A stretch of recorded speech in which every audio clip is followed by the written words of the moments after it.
Welcome to the deep dive. Hello. Today, we're really digging into the Spanish Grand Prix weekend. We've got a whole stack of material here from various F1 blogs, articles, notes, analysis, you name it. Yeah, a lot to unpack from that race. Definitely. And our mission really is to pull out the key insights, especially around that big flashpoint involving Max Verstappen and George Russell. It's got huge implications for the championship and, well, for Max's immediate future. Absolutely. That one moment has really put him under the microscope. So we want to help you cut through all the noise, understand what actually happened, why it's causing such a stir, and maybe what bigger questions it throws up about, like racing itself and the rules. It was certainly a race where things built up. That tension was palpable, leading to that moment everyone's dissecting. Let's get into how it unfolded. Okay, sounds good. So looking at the reports, Max's race, it actually started pretty strong in Spain. Yeah, he was doing well initially. The analysis we saw in the blog's highlights, he was doing a superb job early on. He was on that three-stop strategy, which looked, genuinely competitive against what McLaren were doing with their two-stop. Right. Some reports suggested his pace on the medium tires early on was definitely putting some pressure on the McLarens. He was managing things well. He was, but then, bang, the whole race dynamic just completely flipped, didn't it? Kim Antonelli's engine problem. Right. Safety car. That late race safety car changed everything. The timing was just critical. Because Max had to pit, obviously. But here's the problem. As the sources point out, no fresh softs, no fresh mediums left. Nothing good to go on to, basically. Exactly. His only option for new tires was the hard compound. And everyone knew getting those things working, especially with just a few laps left, Yeah. it was going to be tough. Oh, yeah. Incredibly difficult. You could almost feel the collective groan when that became clear. That forced tire choice was really the start of the visible frustration, I think. You could sense it building. And then, well, it escalated pretty quickly after the restart, didn't it? It did. Getting heat into those hards was obviously a nightmare. We saw that moment, him getting sideways at the final corner. Then there was that clash with Charles Leclerc down the main straight. Right. The stewards looked at that one, the straight line contact, and the reports say they called it a racing incident. No further action. But you could still see Max was, let's say, not pleased. The annoyance was clearly building up. All these little things were just compounding. Yeah, setback after setback. Exactly. And then came the moment. Turn one with George Russell. Russell makes a move down the inside. Both is Max wide, yeah. And almost instantly, the team's on the radio telling Max, give the position back. Give it back. Mm-hmm. And the F1 blogs explain that Red Bull's thinking there was purely, precautionary. Just playing it safe. Totally.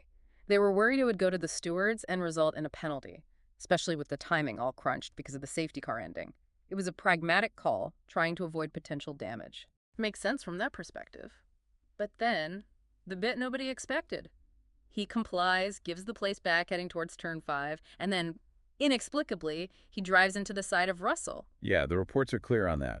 Both the F1 blogs we looked at describe the contact happening after the position had already been handed back. One analysis didn't mince words, did it? Calling it things like ugly, unsportsmanlike. Unnecessary maneuver, yeah.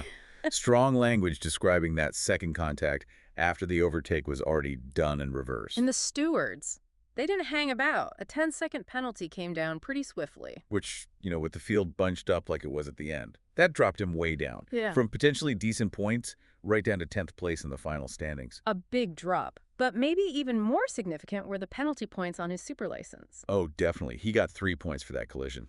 And those 3 points, well, they hit him in a really, really tricky spot now. That brings his total up to 11 super license points. 11. Which is just 1 point away from triggering an automatic race ban. He's walking an incredibly fine line now. The F1 blogs that break down the points system, they detail how he got here, don't they? Yeah, it's been accumulating. There were, 2 points from Austria last year, colliding with Norris. Yep. Another 2 for forcing Norris off track in Mexico. Right. Then 1 point for a VSC infringement in Brazil. 1 for driving too slowly and qualifying in Qatar, I think it was. Yep. And 2 more for that collision with Piastri in Abu Dhabi at the end of last season. So you add the 3 from Spain onto all of that, and boom, 11 points, just one shy of a ban. And here's the kicker, as you said. None of those points expire anytime soon. Not until after the Austrian Grand Prix. Which means the pressure is just immense for the next 2 races, Canada then Austria. Yeah. He literally cannot afford any incident that gets him even a single penalty point over those 2 weekends. It's huge pressure.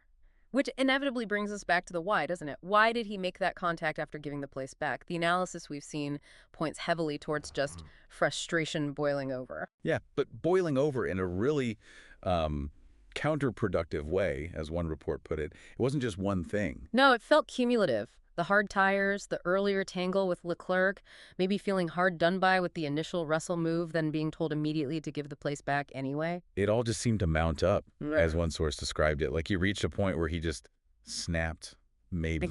One report used terms like fury and aggression, suggesting he almost lost control, both emotionally and, well, with the car. And there's a real debate about his intent in that specific moment, isn't there? Was it just a misjudgment, like Max claimed afterwards? Or was he, playing a game, trying to make a point to Russell? Or the more extreme view some floated. Was it a deliberate, if low-speed, attempt to cause a crash? The blogs use words like unsportsmanlike and unnecessary to describe the action itself, whatever the intent. George Russell's comment certainly added fuel to that fire. He was quoted everywhere saying it felt like sim racing. Yeah, and that Max seemed to have forgotten it was a real Formula One race. He called it very deliberate. He also mentioned it being a shame for all the kids looking up to drivers, which is quite pointed. Though, interestingly, one piece of commentary did suggest maybe Russell was engaging in a bit of a political campaign with those strong words, given it was a low-speed corner and the contact wasn't huge. So perspectives vary even on Russell's reaction. In Max's reaction afterwards, the reports noted he mostly deflected questions about that specific clash, wanting to talk about the race overall. One analysis interpreted that as maybe being as contrite as Max Verstappen actually gets, like perhaps a subtle acknowledgement that, yeah, I boiled over a bit there. But then another view in the blog saw his responses as more like insolence and arrogance. So again, conflicting readings even on how he handled it post-race. It really throws the spotlight back onto race control, stewarding, and how these things are handled in the moment. Absolutely. Let's circle back to the team's role. Red Bull told him to give the place back purely out of that caution we mentioned. Yeah, they genuinely thought, if this goes to the stewards, the original move where Max got forced wide will probably get a penalty. Christian Horner, according to one report, even suggested this whole thing shows they need to rethink the process.